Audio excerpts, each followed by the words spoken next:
This project is sponsored by PCBWay.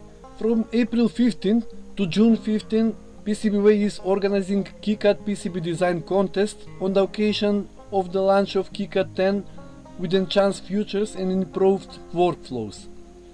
There are 3 grand prizes of $500 cash plus a Raspberry Pi 5, as well as a participation award, a Raspberry Pi Pico 2.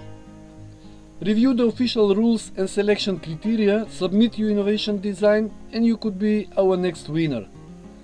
PCBWay and KiCad look forward to seeing your creativity in action. Hello! Shortwave propagation is the way radio waves in the 3 to 30 MHz range travel from point A to point B, using the ionosphere as a mirror. The ionosphere is a layer of the atmosphere full of charged particles, ions. The quality of the signal depends on how dense this layer is. This is affected by several factors, such as solar activity, that is the most important factor, time of the day or night, seasons, and others. In this project, I will present you a very simple way to measure the current conditions of the ionosphere and therefore the conditions for receiving shortwave signal. This is an extremely useful tool for shortwave listeners because at any moment, with one glance at the instrument, they know what quality of reception they can accept at a given moment. Basically, I'm using an old circuit diagram from Elector's magazine from the 1990s.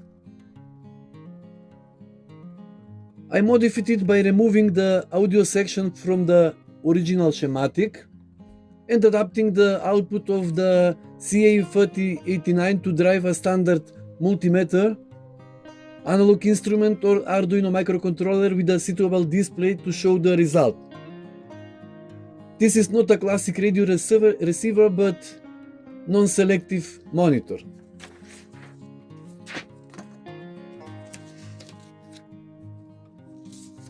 This is my schematic. I modified the CA3089 is the heart of the device. Although it is designed as a FM intermediate frequency amplifier, here is used its broadband amplification capability. It catches all the signals in the certain range, about 1 to 30 MHz at once. Instead of tuning to a single station, it measures the total level of radio frequency energy in the air. This makes it ideal for measuring signal propagation in the shortwave range. The CA3089 has a built-in received signal straight indicator circuit, and it is pin 13 that also provides a logarithmic output, which is perfect for a propagation monitor because you will see both the weakest and strongest changes on the scale. I connected an electrolytic capacitor in the parallel with the voltage output in order to avoid frequent and sudden changes, jumps and drops in the voltage, so the value is relatively constant at the given moment. The supply voltage should be constant because a lower supply voltage would give a lower value of the output voltage.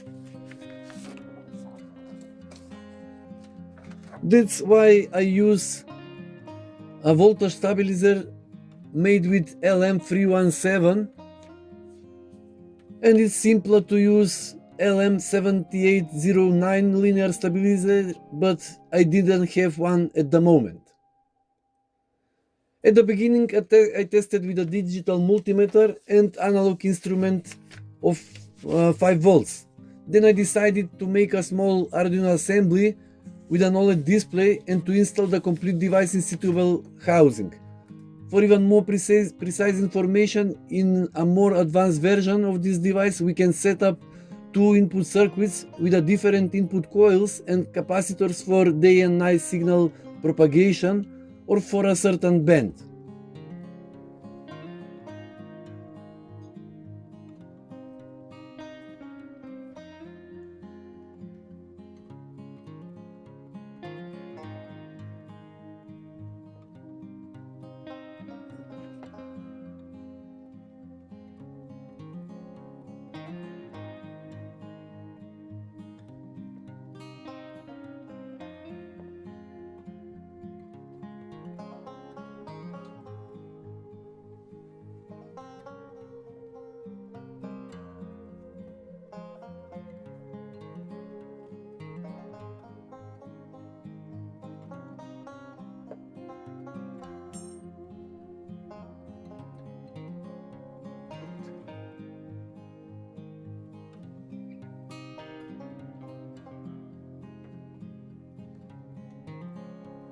The device is very simple to make and consists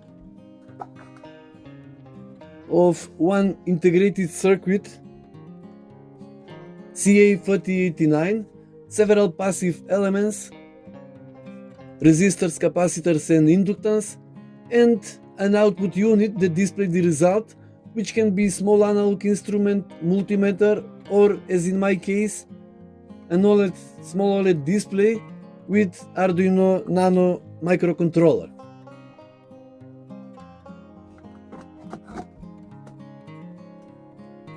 Now a few words about the setup. For accurate results, it is advisable to always use the same antenna, and it can be a regular wire with a length of 1 to several meters.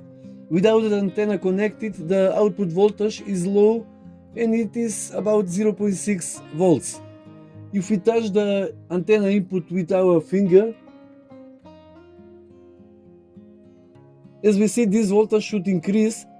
Then there is a weak RF signal reception, and this is a sign that the device is functioning normally. Now we connect the real antenna and wait for the moment when the signal is strongest.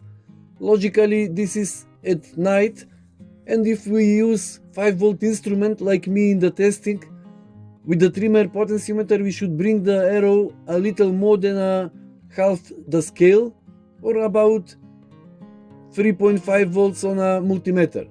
With this, the setup is complete. Let me just emphasize that globally the signal has a lower value during the day and a higher one at night. After a few days of comparing the value of the instrument with the real received signal on the radio, we will know for sure when the propagation of the RF signal is bad, good or excellent, and that at the same moment when we look at the instrument. If you have experience with Arduino microcontrollers, it is advisable to use this method because you have better visibility of the result, numbers and bar, and also after a certain time you can calibrate the instrument by changing the range of the mapped input signal, which will give us even greater precision, IA resolution. At the end of the text, the Arduino code is given. Now let's see how the device works in real conditions. When turning on the display, a relatively numerical value appears in the middle and a small horizontal bar indicator in the upper part. Currently, without an antenna connected, the value is about 170. I map entire input from 0 to 1023, which means that the values on the display from 0 to 1024 correspond to a voltage from 0 to 5 volts. At the beginning of the code there are places where you can set the minimum and maximum expected value of the input signal to get maximum sensitivity. Now by connecting an antenna to the input, the bar moves to the right and the numerical value also changes.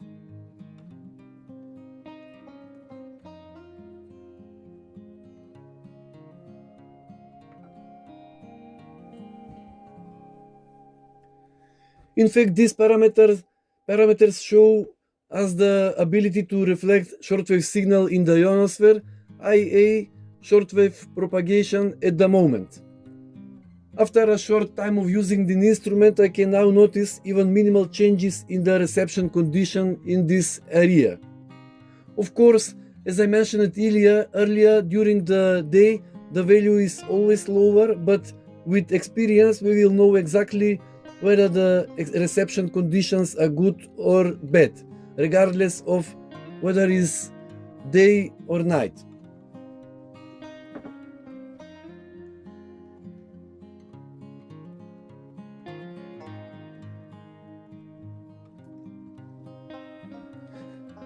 And finally, a short conclusion. This project is an extremely useful tool for any shortwave radio listener, allowing for precise monitoring of changes in the atmosphere.